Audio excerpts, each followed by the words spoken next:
Everywhere you go, in the city or the country, rock beds are beneath you for thousands of feet. Deep in the beds, heat and pressure turn decaying plants and animals into oil and gas. The oil and gas migrate through porous rocks until they're trapped by impermeable rock barriers. Geologists look for the traps. Exploration companies drill wells into them, searching for oil and gas. Before drilling can begin, division engineers must approve the drilling plans. The plans include the protection of surface and underground environments. During drilling, heavy drilling mud is circulated into the well to control underground pressures. Blowout prevention equipment installed on every wellhead acts as a backup pressure control system. With it, a well can be shut in at any time. Division engineers specify the blowout prevention equipment used on each well. They witness tests to ensure the equipment is in operating order. Good well control training and widespread use of blowout prevention equipment have made California blowouts rare. About 68,000 oil and gas wells were drilled in the state from 1954 through 1980. Only 31 blowouts occurred during this time, with little environmental damage.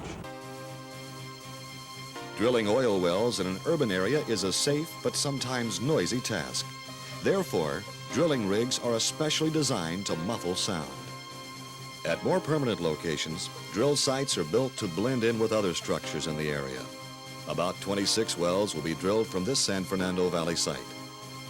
77 wells have been drilled from inside this yellow building in Los Angeles.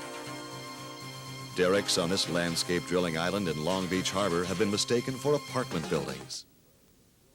Most oil and gas wells are drilled through water zones. Fluids from oil, gas, and water zones must not mix. To prevent this during drilling, heavy mud is pumped into the well bore. These zones are sealed when sections of pipe, called casing, are cemented in the hole. Cement is pumped down the well, through the casing, out beneath it, and back to the surface. To check the cement seal, operators may be required to conduct a water shutoff test witnessed by a division engineer. The casing is perforated through productive oil and gas zones. Depending on reservoir type and pressure, different kinds of production equipment are installed. The amount of oil and gas produced from every well is reported to the division each month. Sometimes, sumps are dug on oil and gas leases. The sumps, open depressions holding oil and water, can be dangerous to wildlife. 12 years ago, the division began to locate and classify California oil field sumps. Today, all of the hazardous sumps have been screened or eliminated. Good housekeeping is encouraged at all oil and gas leases.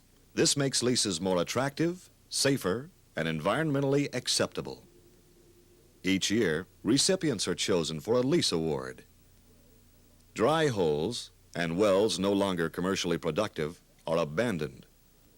To abandon a well, cement is placed across all oil zones, freshwater, saltwater contact zones, and at the surface. The rest of the well is filled with heavy drilling mud. Before 1915, many California wells were abandoned incorrectly. Today, when these wells are found, they are properly abandoned. Money from a special fund may be used for the work. The Division of Oil and Gas protects California's oil, gas, and geothermal resources. It encourages the wise development of these natural resources through good conservation and engineering practices.